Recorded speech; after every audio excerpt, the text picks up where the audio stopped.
ರಾಯಚೂರಿನಲ್ಲಿ ಒಂದೋ ಎರಡೋ ಊರಲ್ಲ, ನೂರಾರು ಊರುಗಳಲ್ಲಿ ಇದೇ ಪರಿಸ್ಥಿತಿ ಇದೆ. ಗ್ರಾಮ ಪಂಚಾಯತಿಗಳಲ್ಲಿ ಪರಿಸ್ಥಿತಿ ಇದೆ. ಸಿಟಿನಲ್ಲೂ ಕೂಡ ಇಂಥದ್ದೇ ಪರಿಸ್ಥಿತಿ ರಾಯಚೂರಲ್ಲಿ. ಆ ಲೆವೆಲ್ಗೆ ಹದಗೆಟ್ಟೋಗಿರುವಂಥದ್ದು. ಬೋರ್ವೆಲ್ ಇದೆ, ಟ್ಯಾಂಕ್ ಅನ್ನ ಕಟ್ಟಿದ್ದಾರೆ, ಮನೆಗಳಿಗೆ ನಲ್ಲಿಗಳಲ್ಲಿ ನೀರು ಮಾತ್ರ ಬರ್ತಾ ಇದೆ. ನಲ್ಲಿಗಳನ್ನೇ ಹಾಕಿಲ್ಲ, ನೀರು ಇಲ್ಲ. ನೀರಿಗಾಗಿ 4-5 ಕಿಲೋಮೀಟರ್ ಓಡಾಟ. ನೀರಿಗೋಸ್ಕರ 4-5 ಕಿಲೋಮೀಟರ್ ಓಡಾಡಬೇಕು. ಇದು ರಾಯಚೂರು ಜಿಲ್ಲೆಯ ದೇವರ ಭೂಪುರ ಗ್ರಾಮ ಪಂಚಾಯಿತಿಯ ವ್ಯಾಪ್ತಿಯ ಮದ್ಯಮ್ಮನ ದೊಡ್ಡಿ ಎಂಬ ಗ್ರಾಮದ ಕತೆ. ದೇವರ ಭೂಪುರ ಗ್ರಾಮ ಪಂಚಾಯಿತಿಯಲ್ಲಿದೆ ಮದ್ಯಮ್ಮನ ದೊಡ್ಡಿ ಅನ್ನುವಂಥ ಗ್ರಾಮ. ಆ ಗ್ರಾಮದ ಕತೆ. 4-5 ಕಿಲೋಮೀಟರ್ ದೂರ ಹೋಗಿ ನೀರನ್ನ ತರಬೇಕಾಗಿದೆ. ಮೂಲಭೂತ ಸೌಕರ್ಯ ಅನ್ನುವಂಥದ್ದಿಲ್ಲ.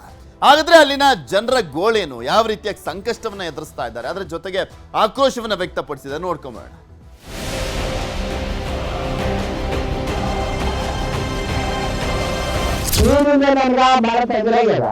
ಸಾಲಿಗೆ ಕಳ್ಸ್ಬೇಕಾದ್ರೆ ಮೇ ಇಲ್ಲ ಜಾಸ್ತಿ ಇಲ್ರಿ. 30 ಮನೆ ಅದಾವ್ರಿ. ನಮ್ಗೆ ಯಾವ ಸೌಲಭ್ಯನೂ ಇಲ್ರಿ.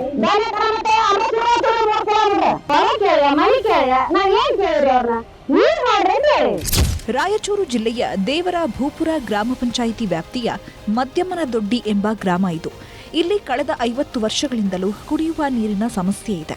ಒಂದು ಬಿಂದಿಗೆ ನೀರಿಗಾಗಿ ಜನರು ಸುಮಾರು 4-5 ಕಿಲೋಮೀಟರ್ ನಡೆಯಬೇಕಿದೆ. ಓಟ್ ಕೇಳಲು ಬಂದಾಗ ನೀರು ಕೊಡಿ ಅಂದ್ರೆ ಓಕೆ ಅಂದ ನಾಯಕರು, ಗೆಲ್ಲಿಸ್ಬಿಡಿ ಅಂತ ಬೊಗಳೆ ಬಿಡೋ ರಾಜಕೀಯ ನಾಯಕರು ಮತ್ತೆ ಈ ಗ್ರಾಮದ ಕಡೆ ತಲೆನೇ ಹಾಕಲ್ವಂತೆ. ನೀರಿಂದ ಏನ್ ನಮ್ಗ್ ನೀರ ಇಲ್ರಿ. ನೀರಿಲ್ಲ ಏನಿಲ್ಲ. ಹುಡುಗರ್ನ ಸಾಲಿಗೆ ಕಳ್ಸ್ಬೇಕಾದ್ರೆ ಮೇ ಇಲ್ಲ ಅವಕ್ಕ ಜಳಕ ಇಲ್ರಿ. ಹಂಗ ಮತ್ತೆ ಒಡೆಯೋದ ಬಡಿಯೋದ್ ಮಾಡಿದ್ರ ಒಂದೊಂದು ಕೊಡ ತಗೊಂಡ್ ಬರ್ತಾರ ಸರ್. ಈ ಕಡೆ ಅಮರೇಶ್ವರ ಅಲ್ಲಿದ್ದು ತಗೊಂಡ್ ಬರ್ತಾವ. ಒಂದ್ ಕೊಡ ತಂದ್ರಿ ಏನಾಗ್ತದ, 2 ಕೊಡ ತಂದ್ರ ಏನ್ ಆತೈತ್ರಿ. ನಾವ್ ಹೆಂಗ್ ಹೋಗ್ಬೇಕು? ಮುದುಕರು 60-70 ವರ್ಷತಾರ. ನಾವೇ ಓದ್ತಿವ್ರಿ. ಯಾರಿದ್ರನ್ನ ಮತ್ ನಾವ್ ತಂದ್ ಕುಡಿಬೇಕಲ್ರಿ ಸರ್. 30 ಮನೆ ಅದಾವ್ರಿ. ನಮ್ಗೆ ಯಾವ ಸೌಲಭ್ಯನೂ ಇಲ್ರಿ. ವೋಟಿಂಗ್ ಟೈಮ್ ಅಷ್ಟೇ ಬರ್ತಾರ್ರಿ. ಎಲ್ಲಾ ಆಶ್ವಾಸನ ಕೊಡ್ತಾರ್ರಿ, ಮತ್ತೆ ಮಾಡೋದಿಲ್ಲ. ನಾವ್ ಒಳ್ಳೇದ್ ಕೇಳಿವ, ಕೆಟ್ಟದ್ ಕೇಳಿವ, ನಾವ್ ಹೊಲ ಕೇಳಿವ, ಮನಿ ಕೇಳಿವ, ನಾವ್ ಏನ್ ಕೇಳಿವ್ರಿ ಅವ್ರನ್ನ ನೀರ್ ಮಾಡ್ರಿ ಅಂತ ಹೇಳಿ. ಹೌದಿಲ್ರಿ? ಅದನ್ನೂ ಇಲ್ಲ ರೀ. ಬರ್ತಾರ್ರಿ, ನಾವ್ ಮಾಡ್ತೀವಿ ಅಂತ ಹೇಳ್ತಾರಿ. 2 ದಿನ ಬಿಡ್ತಾರೆ, 4 ದಿನ ಬಂದ್ ಮಾಡ್ತಾರಿ. ಗ್ರಾಮದಲ್ಲಿ ಜಲಜೀವನ್ ಯೋಜನೆಯ ಕಾಮಗಾರಿಯಾಗಿದೆ. ವಾಟರ್ ಟ್ಯಾಂಕ್ ಇದೆ. ಆದರೆ ಮನೆಗಳಿಗೆ ನಲ್ಲಿಗಳನ್ನೇ ಹಾಕಿಲ್ಲ.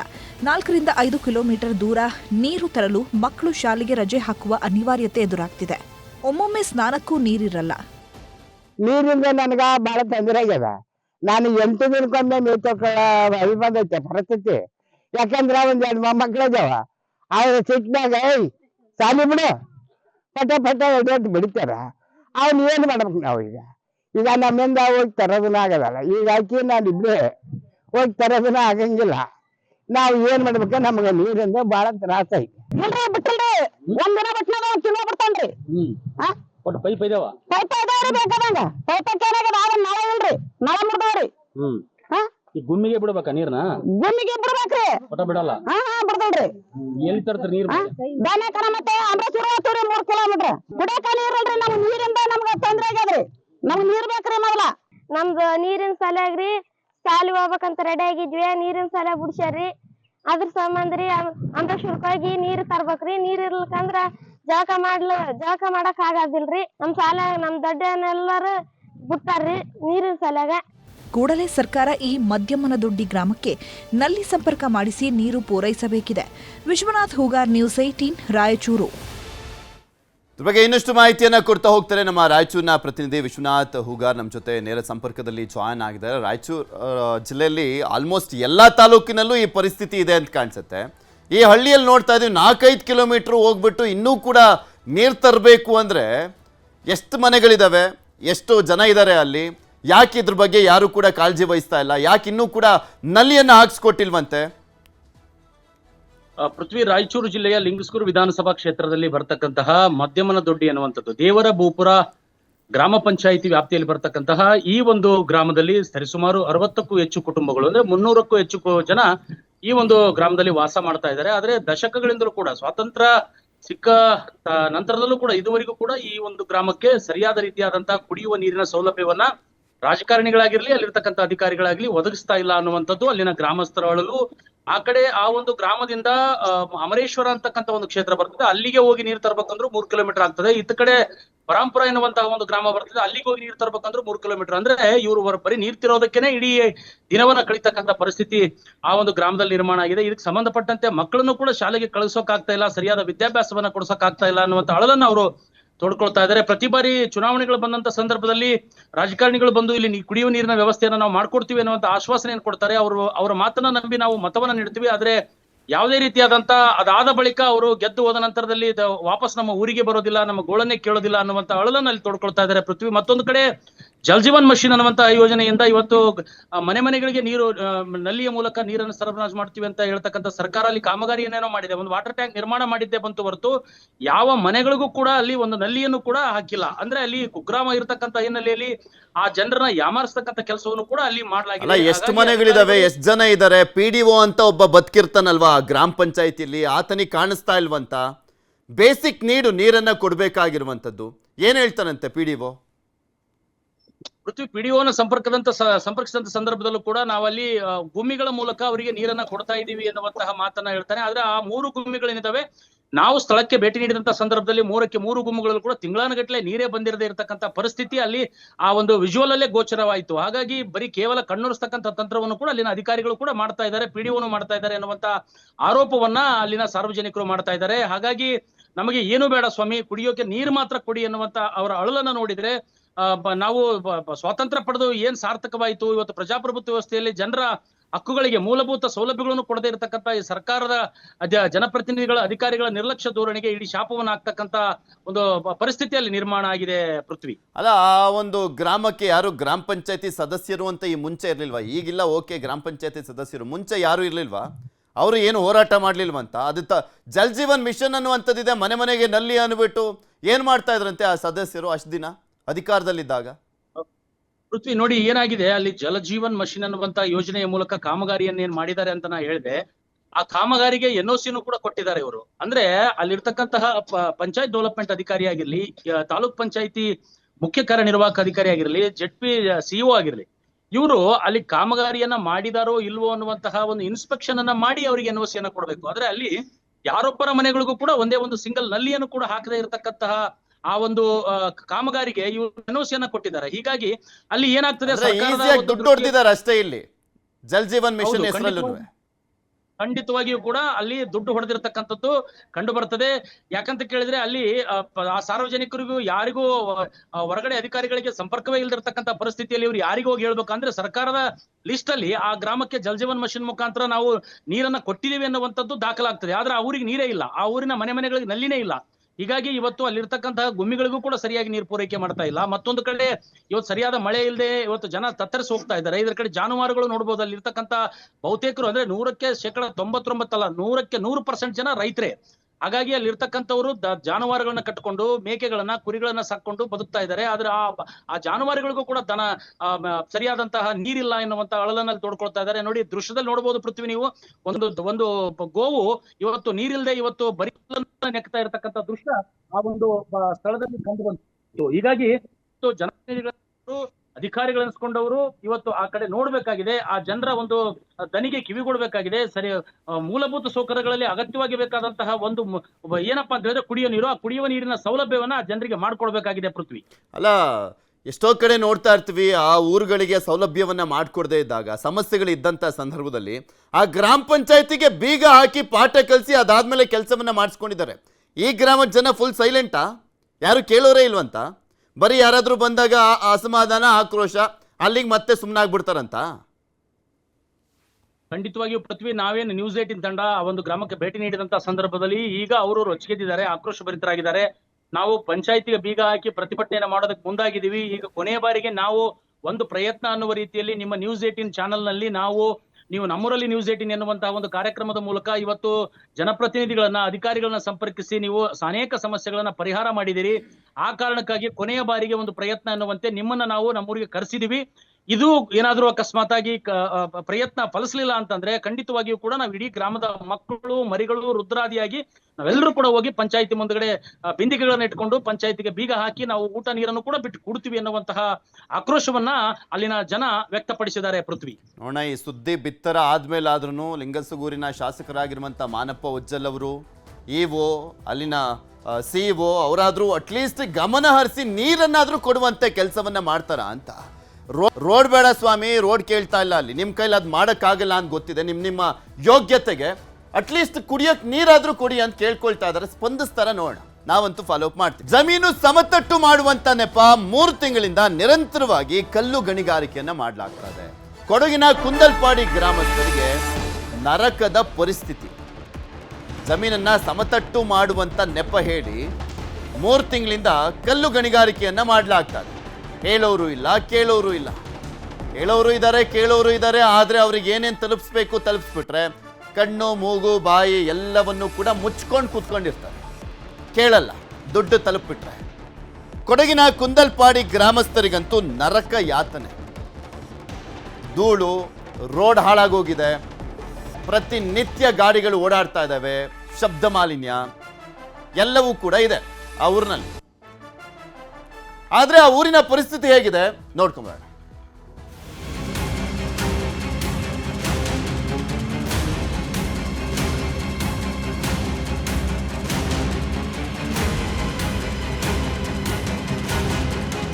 ಇದು ದಕ್ಷಿಣ ಕನ್ನಡ ಮತ್ತು ಕೊಡಗು ಜಿಲ್ಲೆಯ ಗಡಿ ಭಾಗವಾದ ಪೆರಾಜೆ ಗ್ರಾಮ ಪಂಚಾಯತ್ ವ್ಯಾಪ್ತಿಯ ಕುಂದಲ್ಪಾಡಿ ಎಂಬಲ್ಲಿ ನಡೆಯುತ್ತಿರುವ ಗಣಿಗಾರಿಕೆಯ ಎಫೆಕ್ಟ್ನ ದೃಶ್ಯ. ಇಲ್ಲಿನ ಗ್ರಾಮಸ್ಥರ ಪಾಡು ಕೇಳುವಂತಿಲ್ಲ.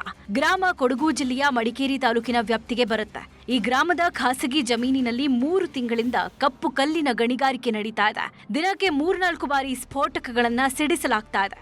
ಇಲ್ಲೇ ಕ್ರಷರ್ ಮಾಡಲಾಗ್ತಾ ಇದೆ. ಗಣಿಗಾರಿಕೆಯಿಂದ ಬರುವ ಶಬ್ದದಿಂದ ಹಾಗೆ ಧೂಳಿನಿಂದ ಇಲ್ಲಿನ ಜನ ಹೈರಾಣಾಗಿದ್ದಾರೆ. ಮನೆಗಳ ಗೋಡೆಗಳು ಬಿರುಕು ಬಿಡ್ತಾ ಇವೆ. ಜನಕ್ಕೆ ಜೀವನವೇ ಸಾಕಾಗಿ ಹೋಗಿದೆ. 2-3 ಸಲ ಅಲ್ಲ, 3-4 ಸಲ ಮಾಡಿದ್ದು ಉಂಟು. ಒಂದೊಂದು ದಿವಸ ಕಡಿಮೆ, ಒಮ್ಮೆ ಜಾಸ್ತಿ ಇದರಲ್ಲಿ ಬ್ಲಾಸ್ಟ್ ಮಾಡ್ತಾರೆ. ಈ ಸೌಂಡ್ ಡೈಲಿ ಇದು ಡೈಲಿ ಉಂಟು. ಅದಾದ ಕೂಡಲೇ ಇವರು ಇದೆ ಬ್ರೇಕಿಂಗ್ ಮಾಡ್ತಾ ಇರ್ತಾರಲ್ಲ, ಅದು ಭಯಂಕರ ಇರಿಟೇಟ್ ಆಗಿದೆ. ಇಲ್ಲಿ ಮಕ್ಕಳಿಗೆ ಮತ್ತೆ ನಮ್ಮ ತಾಯಿ ನಮಗೆಲ್ಲ, ನಾಯಿಗಳು ಅಷ್ಟೇ, ಅವು ಭಯ ಪಡ್ತಾ ಇರ್ತವೆ ಆ ಸೌಂಡ್ಗಳಿಗೆ ಫುಲ್. ಈ ಒಟ್ಟ ಇದರಲ್ಲಿ ನಮಗೆ ಇಲ್ಲೊಂದು 2-3 ಈ ಕಡೆ ಮನೆಯವರಿಗೆ ಸ್ವಲ್ಪ ಜಾಸ್ತಿ. ಕೃಷಿ ಭೂಮಿಯನ್ನ ಸಮತಟ್ಟು ಮಾಡೋ ಉದ್ದೇಶಕ್ಕೆ ಪರವಾನಗಿ ಪಡೆದು ಇಲ್ಲಿ ಅಕ್ರಮವಾಗಿ ಗಣಿಗಾರಿಕೆ ಮಾಡಲಾಗ್ತಾ ಇದೆ. ದಂಧೆ ನಿಲ್ಲಿಸಿ ಅಂತ ಜನ ದೂರು ಕೊಟ್ರೆ ಗ್ರಾಮ ಪಂಚಾಯತಿಯವರು ಯಾರು ಕ್ಯಾರೆ ಅಂತಿಲ್ಲ. ನಮಗೆ ಇದು ತೋಟ ಇಡೋದು ಬ್ಲಾಸ್ಟ್ ಮಾಡೋದ್ರಿಂದ ನಿಲ್ಲಿಕ್ಕೂ ಆಗೋದಿಲ್ಲ. ಇಲ್ಲೆಲ್ಲ ಅದುರ್ತದೆ, ಮನೆ ಫೌಂಡೇಶನ್ ಎಲ್ಲ ಬಿರುಕು ಬಿಟ್ಟಿದೆ, ಬಾವಿಯಲ್ಲಿ ನೀರು ಕನಕು ಬರ್ತದೆ. ಪ್ರಾಣಿಗಳು ಎಲ್ಲ ಬೆದರಿಕೆಯಿಂದ ಅವರು ಆಚೆ ಇದು ಮಾಡ್ತಾರೆ. ದಿವಸದಲ್ಲಿ 3 ಸಲ 4 ಸಲ ಹೀಗೆ ಬ್ಲಾಸ್ಟ್ ಮಾಡ್ತಾರೆ. ತುಂಬಾ ಕಿರಿಕಿರಿ ಆಗ್ತದೆ ನಮಗೆ. ಹಗಲು ಮಾತಾಡೋದು ಕೇಳೋದಿಲ್ಲ, ಏನಿಲ್ಲ, ಕಿವಿ ಎಲ್ಲ ಬಂದಾಗಿ ಬಿಟ್ಟಿದೆ, ನನಗೆ ಕೇಳಿಸೋದೇ ಇಲ್ಲ. ಏನು ಮೇಲೆ ಬರುವಾಗ ಏನೋ ಸೌಂಡ್ ಇತ್ತು, ನಾವು ಅಲ್ಲಿ ಕೂತ್ಕೊಳ್ಬೇಕಷ್ಟೇ. ನಾವು ಹಿಂದ್ಗಡೆ ಎಲ್ಲ ಅದು ಗೋಡೆಗೆ ಬಡ್ದು ಈ ಕಡೆ ಬರ್ತದೆ ಆ ಸೌಂಡ್ ನೋಡಿ, ನಮ್ಮ ಅಲ್ಲಿ ಬರೆಗೆ ಅದು ಆ ಸೌಂಡ್ ಡಬಲ್ ಆಗ್ತದೆ ನಮಗೆ. ಆಗ ತೋಟ ಹೋಗ್ತಾರಲ್ಲ ಬಡ ಬಡ ಸೌಂಡ್, ಆಗ ನೋಡಿ ನಮ್ಗೆ ಸ್ವಲ್ಪ ನೆಲನೇ ಅದ್ರದಾಗೆ ಆಗ್ತದೆ. ಸೌಂಡ್ ಗೊತ್ತೇ 1, 2, 3 5 ನಿಮಿಷ ಬಿಟ್ಟು ಹಾಕ್ತಾರೆ. ಗಣಿಗಾರಿಕೆಯನ್ನ ತಕ್ಷಣಕ್ಕೆ ನಿಲ್ಲಿಸಬೇಕು ಅನ್ನೋ ನಿಟ್ಟಿನಲ್ಲಿ ಇಲ್ಲಿನ ಯುವಕರು ಪೆರಾಜೆ ಉಳಿಸಿ ಹಿತರಕ್ಷಣಾ ವೇದಿಕೆಯನ್ನೂ ಮಾಡಿ ಹೋರಾಟ ಸಂಘಟನೆ ಮಾಡ್ತಾ ಇದ್ದಾರೆ. ಆದ್ರೆ ಜಿಲ್ಲಾಡಳಿತಕ್ಕೆ ಹಾಗೂ ಗಣಿ ಇಲಾಖೆಗೆ ಇದೆಲ್ಲ ಕಾಣಿಸ್ತಾನೆ ಇಲ್ಲ. ಅಧಿಕಾರಿಗಳು ಕಣ್ಣಿದ್ದು ಕುರುಡಾಗಿದ್ದಾರೆ. ಅಜಿತ್ ಕುಮಾರ್, ಪುತ್ತೂರು, ನ್ಯೂಸ್ 18 ಕನ್ನಡ. ಇದ್ರ ಬಗ್ಗೆ ಇನ್ನಷ್ಟು ಮಾಹಿತಿಯನ್ನು ಕೊಡ್ತಾ ಹೋಗ್ತಾರೆ ನಮ್ಮ ಪ್ರತಿನಿಧಿ ಅಜಿತ್. ನಮ್ಮ ಜೊತೆ ನೇರ ಸಂಪರ್ಕದಲ್ಲಿ ಜಾಯ್ನ್ ಆಗಿದ್ದಾರೆ. ಅಜಿತ್, ಅಲ್ಲಿ ಯಾವುದೇ ಪರ್ಮಿಷನ್ ಇಲ್ದಲ್ಲೇ ಮಾಡ್ತಾ ಇದ್ದಾರೆ ಅಂದ್ರೆ, ಅಧಿಕಾರಿಗಳು ಸೈಲೆಂಟ್ ಆಗಿದ್ದಾರೆ ಅಂದ್ರೆ ಏನ್ ಅನ್ಕೊಳ್ಬೇಕು? ಅಷ್ಟೆಲ್ಲ ಸಂಕಷ್ಟವನ್ನು ಅನುಭವಿಸ್ತಾ ಇದ್ದಾರೆ ಆ ಗ್ರಾಮದ ಜನ. ಪೃಥ್ವಿರಾಜ್, ಈ ಪರ್ಮಿಷನ್ ಎನ್ನುವಂಥದ್ದು ಒಂದು ಅಂದ್ರೆ ಈ ಕೃಷಿ ಭೂಮಿಯನ್ನು ಸಮತಟ್ಟು ಮಾಡುವಂತಹ ಒಂದು ಉದ್ದೇಶದಿಂದ ಆ ಭಾಗದಲ್ಲಿರುವಂತಹ ಕಲ್ಲುಗಳನ್ನು ತೆಗೆಯುವಂತಹ ಒಂದು ಪರ್ಮಿಷನ್ ಅನ್ನು ಗಣಿ ಇಲಾಖೆಯಿಂದ ಈ ಒಂದು ಮಾಲೀಕರು ಪಡೆದಿರುವಂತದ್ದು. ಆದ್ರೆ ಈ ಒಂದು ಕಲ್ಲುಗಳನ್ನು ಭಾರಿ ಪ್ರಮಾಣದ ಸ್ಫೋಟಗಳನ್ನು ಬಳಸಿಕೊಂಡು ಅಲ್ಲಿ ಸ್ಫೋಟಿಸಲಾಗ್ತಾ ಇದೆ ಮತ್ತು ಅದನ್ನು ಅಲ್ಲೇ ಕ್ರಷರ್ ಮಾಡಿ ಅದನ್ನು ಸಾಗಿಸುವಂತ ಅಂದ್ರೆ ಹಣಕ್ಕೆ ಸಾಗಿಸುವಂತ ಒಂದು ಪ್ರಕ್ರಿಯೆ ನಿರಂತರವಾಗಿ ನಡೀತಾ ಇದೆ. ಈ ಒಂದು ಪ್ರಕ್ರಿಯೆಯನ್ನು ನಿಲ್ಲಿಸಬೇಕು ಮತ್ತು ಈ ಒಂದು ಗಣಿಗಾರಿಕೆಯಿಂದಾಗಿ ಈ ಗ್ರಾಮದ ಹಲವು ಮನೆಗಳಿಗೆ ಹಾನಿ ಉಂಟಾಗ್ತಾ ಇದೆ ಎನ್ನುವಂತ ಕಾರಣಕ್ಕಾಗಿ ಸ್ಥಳೀಯ ಗ್ರಾಮ ಪಂಚಾಯತ್ಗೆ ಈ ಗ್ರಾಮದ ಜನ ಹಲವು ಬಾರಿ ಮನವಿಯನ್ನು ನೀಡಿದ್ದಾರೆ. ಆದ್ರೆ ಈ ಮನವಿ ನೀಡಿದಂತೆ ಈ ಗಣಿಗಾರಿಕೆ ನಡೆಸುವಂತ ವ್ಯಕ್ತಿಯು ಈಗ ಸದ್ಯಕ್ಕೆ 100 ಸ್ಫೋಟಗಳನ್ನು ಸ್ಫೋಟಿಸ್ತಾ ಇದ್ದೇನೆ, ಮುಂದೆ ಮನವಿ ಮಾಡಿದಷ್ಟು ಅದಕ್ಕಿಂತ ಜಾಸ್ತಿ ಪ್ರಮಾಣದ ಸ್ಫೋಟಗಳನ್ನು ಮಾಡುತ್ತೇನೆ ಆ ವ್ಯಕ್ತಿ ತುಂಬಾ ಪ್ರಭಾವಿನ. ಈ ಅಧಿಕಾರಿಗಳು ಅಲ್ಲಿರುವಂತ PDO ಗ್ರಾಮ ಪಂಚಾಯತಿ ಅವರೆಲ್ಲ ಸೈಲೆಂಟ್ ಆಗಿದ್ದಾರೆ ಅಂದ್ರೆ ಅಲ್ಲಿಗೆ ಏನೇನ್ ತಲುಪಿಸಿದಾನೆ ಅಂತನಾ, ಅಥವಾ ಆತ ಅಧಿಕಾರಿಗಳನ್ನು ಮೀರಿದಂತ ಪ್ರಭಾವನ ಹೊಂದಿದಾನ? ಖಂಡಿತವಾಗಿಯೂ ಈ ವ್ಯಕ್ತಿ ಒಂದು ರಾಜಕೀಯ ಪ್ರಭಾವವನ್ನು ಹೊಂದಿರುವಂತಹ ವ್ಯಕ್ತಿ ಎನ್ನುವಂತ ಆರೋಪವನ್ನು ಸ್ಥಳೀಯರು ಮಾಡ್ತಾ ಇದ್ದಾರೆ. ಈ ಕಾರಣಕ್ಕಾಗಿ ಈ ಒಂದು ವ್ಯಕ್ತಿಯ ವಿರುದ್ಧವಾಗಿ ಸ್ಥಳೀಯ ಜನಪ್ರತಿನಿಧಿಗಳು, ಸ್ಥಳೀಯ ಅಧಿಕಾರಿಗಳು ಕ್ರಮವನ್ನು ಕೈಗೊಳ್ಳಲು ಹಿಂಜರಿತಿದ್ದಾರೆ ಎನ್ನುವಂತ ಆರೋಪವನ್ನು ಕೂಡ ಸ್ಥಳೀಯರು ಮಾಡ್ತಾ ಇದ್ದಾರೆ. ಈ ಕಾರಣಕ್ಕಾಗಿ ಈ ಸ್ಥಳೀಯರ ಯಾವುದೇ ಒಂದು ಮನವಿಗೆ ಮತ್ತು ಸಮಸ್ಯೆಗೆ ಈ ಭಾಗದ ಜನಪ್ರತಿನಿಧಿಗಳು, ಅಧಿಕಾರಿಗಳು ಸ್ಪಂದಿಸ್ತಿಲ್ಲ ಎನ್ನುವಂತ ಆರೋಪವನ್ನು ನಿರಂತರವಾಗಿ ಮಾಡ್ತಾ ಇದ್ದಾರೆ. ಗಣಿಗಾರಿಕೆಯಿಂದಾಗಿ ಸ್ಥಳೀಯ ಹಲವು ಮನೆಗಳಲ್ಲಿ ಬಿರುಕು ಬಿಟ್ಟಿದೆ ಮತ್ತು ಈ ಭಾಗದಲ್ಲಿರುವಂತಹ ಹಿರಿಯ ಜೀವಗಳಿಗೆ ನಿರಂತರವಾಗಿ ಆರೋಗ್ಯದ ಮೇಲೆ ಕೂಡ ತೊಂದರೆ ಆಗ್ತಾ ಇದೆ. ತಿಂಗಳಾಯ್ತು ಅಜಿತ್ ಈಗ ಆಲ್ರೆಡಿ ಅಲ್ಲಿ ಕಲ್ಗಣಿಗಾರಿಕೆ ಶುರು ಮಾಡಿ? ಕಳೆದ 4 ತಿಂಗಳಿಂದ ಈ ಒಂದು ಗಣಿಗಾರಿಕೆ ನಡೀತಾ ಇದೆ. ಈ ಒಂದು ಗಣಿಗಾರಿಕೆಯನ್ನು ನಿಲ್ಲಿಸಬೇಕೆನ್ನುವಂತಹ ನಿರಂತರ ಮನವಿಯನ್ನು ಸ್ಥಳೀಯರು ಮಾಡಿದ್ರು ಕೂಡ ಯಾವುದೇ ಒಂದು ಸ್ಪಂದನೆಯನ್ನು ಜನಪ್ರತಿನಿಧಿಗಳು ಮತ್ತು ಅಧಿಕಾರಿಗಳು ನೀಡಿಲ್ಲ ಎನ್ನುವಂತಹ ಆರೋಪವನ್ನು ಸ್ಥಳೀಯರು ಮಾಡ್ತಿರುವಂತದ್ದು. ಈ ಕಾರಣಕ್ಕಾಗಿ ಇನ್ನಾದರೂ ಈ ಒಂದು ಗಣಿಗಾರಿಕೆಯನ್ನು ತಕ್ಷಣವೇ ನಿಲ್ಲಿಸಬೇಕು ಮತ್ತು ಸ್ಥಳೀಯರ ಓಕೆ ಮಾತನಾಡ್ತೀನಿ ಅಜಿತ್ ನಮ್ಮ ಜೊತೆ. ಇದೇ ವಿಚಾರಕ್ಕೆ ಸಂಬಂಧಪಟ್ಟಂತೆ ಪೊನ್ನಣ್ಣ ಅವರು ದೂರವಾಣಿ ಸಂಪರ್ಕದಲ್ಲಿ ಜಾಯ್ನ್ ಆಗಿದ್ದಾರೆ. ಶಾಸಕರು ಸಂಪರ್ಕ ಕಡಿತ ಆಗಿದೆ, ಸಂಪರ್ಕಕ್ಕೆ ಸಿಕ್ಕಿದ್ರು. ಅವ್ರ ಕ್ಷೇತ್ರದ ವ್ಯಾಪ್ತಿಗೆ ಬರುತ್ತೆ, ವಿರಾಜಪೇಟೆ ಕ್ಷೇತ್ರದ ವ್ಯಾಪ್ತಿಗೆ. ಇದು ಶಾಸಕರ ಗಮನಕ್ಕೆ ಬಂದಿಲ್ವಾ? ಮೊದಲ ಬಾರಿಯ ಶಾಸಕರು ಪೊನ್ನಣ್ಣ ಅವರು ಸಾಕಷ್ಟು ಪ್ರಭಾವವನ್ನು ಹೊಂದಿರುವಂಥವ್ರು, ಏನೋ ಮಾಡ್ಬಿಡ್ತೀವಿ ಅನ್ನುವಂಥ ನಿಟ್ಟಿನಲ್ಲಿ ಅಲ್ಲ ಜನನೂ ಕೂಡ ಭರವಸೆ ಇಟ್ಬಿಟ್ಟು ಓಟ್ ಹಾಕಿದ್ದಾರೆ. ಅವ್ರ ಕಣ್ಣಿಗೆ ಕಾಣಿಸ್ತಾ ಇಲ್ವಂತ ಇದು?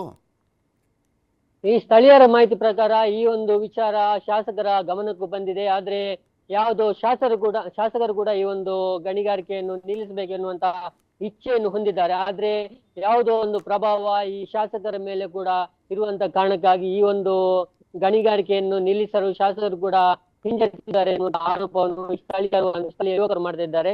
ಈ ಒಂದು ಗಣಿಗಾರಿಕೆಯನ್ನು ನಿಲ್ಲಿಸಬೇಕೆನ್ನುವ ಕಾರಣಕ್ಕಾಗಿ ಈಗ ಹಿತರಕ್ಷಣಾ ವೇದಿಕೆ ಎನ್ನುವಂತಹ ಒಂದು ಸಂಘಟನೆ ಕೂಡ ಈಗ ಅಸ್ತಿತ್ವಕ್ಕೆ ಬಂದಿದ್ದು ನಿರಂತರವಾಗಿ ಮುಂದಿನ ದಿನಗಳಲ್ಲಿ ಗಣಿಗಾರಿಕೆ ವಿರುದ್ಧ ಮಾತನಾಡ್ತೀನಿ. ಅಜಿತ್ ನಮ್ಮ ಜೊತೆ ಕುಮಾರ್ ಅವರು PDO ದೂರವಾಣಿ ಸಂಪರ್ಕದಲ್ಲಿ ಜಾಯ್ನ್ ಆಗಿದ್ದಾರೆ. ನಮಸ್ಕಾರ ಕುಮಾರ್ ಅವರೇ. ಹಲೋ, ನನ್ನ ಧ್ವನಿ ಕೇಳಿಸ್ತಾ ಇದೆಯಾ ಕುಮಾರ್ ಅವರೇ? ಕೇಳಿಸ್ತಿದೆ ಸರ್, ಕೇಳಿಸ್ತಿದೆ. ನಿಮ್ಮ ಊರಿನಲ್ಲಿ ಆಗ್ತಾ ಇರುವಂತ ಕಲ್ಲು ಗಣಿಗಾರಿಕೆ ವಿಚಾರಕ್ಕೆ ಸಂಬಂಧಪಟ್ಟಂತೆ ಹೋರಾಟಗಳೆಲ್ಲ ಆಗ್ತಾ ಇದೆ. ನೆಲನ ಸಮತಟ್ಟು ಮಾಡುವಂತ ಕಾರಣಕ್ಕೋಸ್ಕರ ಪರ್ಮಿಷನ್ ತಗೊಂಡು ಕಲ್ಲು ಗಣಿಗಾರಿಕೆ ಮಾಡ್ತಾ ಇದ್ದಾರೆ ಅಂತ ಗಮನಕ್ಕೆ ಬಂದಿದ್ಯಾ ಅಥವಾ ಬಂದಿದ್ದು ಸುಮ್ಮನಿದ್ಯಾ? ಅದರ ವಿಚಾರ ಇವತ್ತು ಮೀಟಿಂಗ್ ಇದೆ ಸರ್ 11 ಗಂಟೆಗೆ. ಅದಾದ ತಕ್ಷಣ ನಾನು ಬೇಕಾದ್ರೆ ಫೋನ್ ಮಾಡ್ತೀನಿ ಸರ್. ಅಲ್ಲ ಈಗ ಮಾತಾಡಿ 1-2 ನಿಮಿಷ. 4 ತಿಂಗಳಿಂದ ನಡೀತಾ ಇದೆ. ನೀವು ಪರ್ಮಿಷನ್ ಕೊಟ್ಟಿರೋದು ಯಾವ್ದಕ್ಕೆ? ಪರ್ಮಿಷನ್ ಭೂಗಣಿ ಇಲಾಖೆಯಿಂದ ಕೊಟ್ಟಿದ್ದಾರೆ ಸರ್ ಅವರು. ಯಾಕೆ ಅಂತ ಹೇಳಿದ್ರೆ ಕುಮಾರ್ ಅವರೇ ಮಾತನಾಡ್ತೀನಿ. ನಮ್ಮ ಜೊತೆ ಶಾಸಕರಾಗಿರುವಂತ ಪೊನ್ನಣ್ಣ ಅವರೇ ಇದ್ದಾರೆ. ಸರ್ ನಮಸ್ಕಾರ. ಸರ್, ಕುಂದಲ್ಪಾಡಿಯಲ್ಲಿ ಕಲ್ಲು ಗಣಿಗಾರಿಕೆ ಆಗ್ತಾ ಇರುವಂತ ವಿಚಾರಕ್ಕೆ ಸಂಬಂಧಪಟ್ಟಂತೆ ಅಲ್ಲಿನ ಜನ ಆಕ್ರೋಶ ವ್ಯಕ್ತಪಡಿಸ್ತಾ ಇದ್ದಾರೆ. ಅಲ್ಲಿ ನೆಲ ಸಮತಟ್ಟು ಮಾಡುವಂತ ಕಾರಣಕ್ಕೋಸ್ಕರ ಪರ್ಮಿಷನ್ ತಗೊಂಡು ಕಲ್ಲು ಗಣಿಗಾರಿಕೆಯನ್ನ ಮಾಡ್ತಾ ಇದ್ದಾರೆ. ನಮ್ಮ ಮನೆಗಳೆಲ್ಲ ಬಿರುಕು ಬಿಟ್ಟಿದೆ, ಮತ್ತೊಂದ್ ಕಡೆ ಶಬ್ದ ಮಾಲಿನ್ಯ, ಧೂಳು ಕೂಡ ಆವರಿಸ್ತಾ ಇದೆ. ಯಾರು ಸ್ಪಂದಿಸ್ತಾ ಇಲ್ಲ, ನಾವೆಷ್ಟೇ ಮನವಿ ಮಾಡ್ಕೊಂಡ್ರು ಅಂತ ಹೇಳ್ತಾ ಇದ್ದಾರೆ. ಗೊತ್ತಿಲ್ಲ ಇದು ಯಾವ್ದು ಇದರಲ್ಲಿ ಭಾಗದಲ್ಲಿ ಅಂತೇಳಿ. ಆದ್ರೆ ಒಂದು ಅಲ್ಲಿ ಯಾವ್ದೋ ಗಣಿಗಾರಿಕೆಯನ್ನ ನಿಲ್ಲಿಸ್ಬೇಕು ಅಂತೇಳಿ ಒಂದು ಮನವಿ ಬಂದಿತ್ತು. ನಾನು ಅದು ಜಿಲ್ಲಾಧಿಕಾರಿಗಳಿಗೆ ಪರಿಶೀಲಿಸಿ ಯಾವುದೇ ಪೆರಾಜೆ ಗ್ರಾಮ ಪಂಚಾಯತಿ ಬರುತ್ತಂತೆ. ಪೆರಾಜೆ ಗ್ರಾಮ ಪಂಚಾಯತಿ ವ್ಯಾಪ್ತಿಗೆ ಗೊತ್ತಾಯ್ತು. ಪೆರಾಜೆನಲ್ಲಿ ಇದಕ್ಕಿಂತ ಮೊದಲು, ಚುನಾವಣೆಗಿಂತ ಮೊದಲು ಕೂಡ ಒಂದು ಗಣಿಗಾರಿಕೆಯ ವಿಚಾರದಲ್ಲಿ ಹೋದಾಗ ಅದನ್ನ ನಿಲ್ಸಿದೀವಿ ಕಂಪ್ಲೀಟ್ ಆಗಿ, ಪೂರ್ಣವಾಗಿ. ಅವರು ಲೈಸೆನ್ಸ್ ಇದ್ದವರು ಹೈಕೋರ್ಟ್ಗೂ ಹೋಗಿದ್ರು, ಆದ್ರೂ ಕೂಡ ಅಲ್ಲಿ ಜನ ಅದ್ರ ವಿರುದ್ಧ ಇದ್ದಾರೆ ಅಂತ ಹೇಳಿ ನಿಲ್ಸಿದ್ವಿ. ಈಗ ಇದ್ಯಾವುದು ಗಣಿಗಾರಿಕೆ ನಡೀತಾ ಇದೆ, ಅದು ಲೈಸೆನ್ಸ್ ಇಲ್ಲದೆ ಮತ್ತೆ ಪರ್ಮಿಷನ್ ಇಲ್ಲದೆ ನಡೀತಾ ಇದ್ರೆ ನಿಲ್ಲಿಸ್ಬೇಕು. ಹೌದು, ಲೈಸೆನ್ಸ್ ಇಲ್ವಂತೆ ಸರ್. ಪರ್ಮಿಷನ್ ಕೊಟ್ಟಿರೋದು ಬೇರೆ ಕಾರಣಕ್ಕೆ, ಆದ್ರೆ ನಡೆಸ್ತಾ ಇರುವಂತದ್ದು ಬೇರೆ ಕಾರಣಕ್ಕೆ ಅಂತ. ಕರೆಕ್ಟ್, ಆತರ ಇದೆ ಅಂತ ಪರಿಶೀಲಿಸ್ಬೇಕಲ್ಲ. ನಾನು ಹಂಗೆ ಅದನ್ನ ಈಗ ನೋಡದೆ ಯಾವ್ದು ಅಂತ ಗೊತ್ತಿಲ್ಲದೆ ಮಾತಾಡಕ್ಕಾಗೋದಿಲ್ಲ. ಆದ್ರೆ ಯಾವುದೇ ರೀತಿಯಾದಂತ ಗಣಿಗಾರಿಕೆ ಸರ್ PDO ನಮ್ ಜೊತೆನೆ ಇದ್ದಾರೆ, ಮಾತಾಡ್ಬೋದಾ ಪೊನ್ನಣ್ಣ ಅವರೇ? ಕುಮಾರ್ ಅವರಿದ್ದಾರೆ. ಅಲ್ಲ ಮಾಹಿತಿ ನೀವು ಹತ್ರ ನಾನು ಮಾತಾಡಕ್ ಆಗೋದಿಲ್ಲ. ಯಾಕಂದ್ರೆ ಜನರು ಮಾತನಾಡ್ತಾ ಇದ್ರು ಸರ್, ಸಾಕಷ್ಟು ದಿನಗಳಿಂದ ಹೋರಾಟ ಕೂಡ ಮಾಡ್ಕೊಂಡ್ ಬಂದ್ರಂತೆ. ಅಲ್ಲಿ ಭಾಗದ ಶಾಸಕ ನಾನು, ಜನ ನನ್ನ ಹತ್ರ ಬಂದು ಮಾತಾಡಿರುವಂತದ್ದು ನನ್ನ ಗಮನದಲ್ಲಿರೋದು, ತಕ್ಷಣ ಅದಕ್ಕೆ ಕ್ರಮ ವಹಿಸಿದ್ದೀನಿ. ಓಕೆ.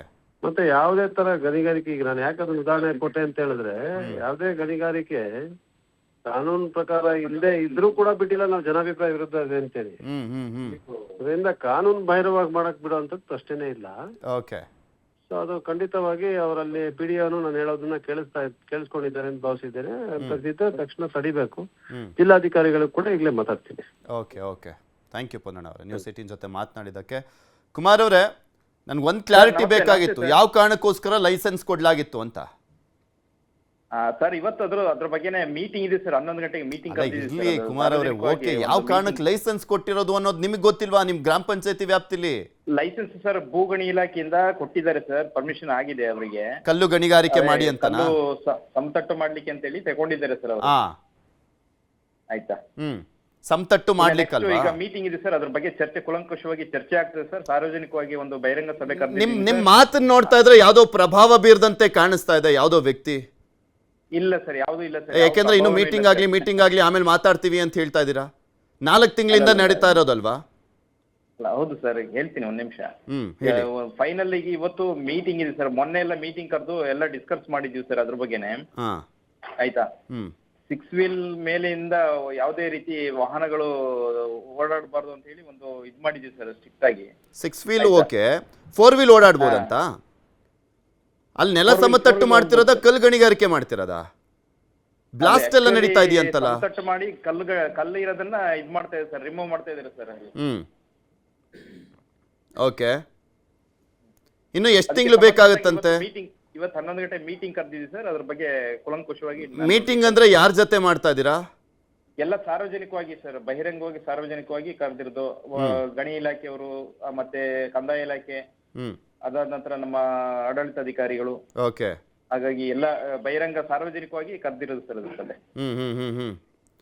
ಓಕೆ. ಅಲ್ಲಿ ನಿಮ್ಮ ಗ್ರಾಮಸ್ಥರಿಗೆ ತೊಂದರೆ ಆಗದಂತೆ ಒಂದು ಕ್ರಮ ಕೈಗೊಳ್ಳಿ ಅಂತ ಅವ್ರು ಕೇಳ್ತಾ ಇದ್ದಾರೆ. 4 ತಿಂಗಳಿಂದ ಹೋರಾಟ ಮಾಡ್ತಾ ಇದೀವಿ, ಈ ಕಡೆ ಗಮನನೇ ಹರಿಸ್ತಾ ಇಲ್ಲ, ಧೂಳು ಬ್ಲಾಸ್ಟ್ ಮಾಡ್ತಿರೋದ್ರಿಂದ ನಮ್ಮ ಮನೆಗಳೆಲ್ಲ ಬಿರುಕು ಬೀಳ್ತಾ ಇದಾವೆ ಅಂತ. ಅವ್ರೇನ್ ಕಟ್ಕೊಡ್ತಾರಂತ ಬ್ಲಾಸ್ಟ್ ಮಾಡ್ತಿರೋರು? ಅಲ್ಲ ಸರ್, ಅದು ಗೊತ್ತಿಲ್ಲ ಸರ್, ಅದಕ್ಕೆ ಇವತ್ತು ಮೀಟಿಂಗ್ ಕರೆದಿದ್ದೀವಿ ಸರ್, ಇವತ್ತು ಚರ್ಚೆ ಆಗ್ತದೆ ಸರ್ ಅದ್ರ ಬಗ್ಗೆ. ಓಕೆ, ಮೀಟಿಂಗ್ ಆಗ್ಲಿ, ಅದೇನ್ ರೆಸ್ಪಾಂಡ್ ಮಾಡಿ ಅದು ಯಾವ ರೀತಿಯ ಕ್ರಮ ಕೈಗೊಳ್ತೀರಾ ಅನ್ನುವಂಥದ್ದು ನೋಡ್ತೀವಿ. ಧನ್ಯವಾದ ನ್ಯೂಸ್ 18 ಜೊತೆ ಮಾತನಾಡಿದಕ್ಕೆ.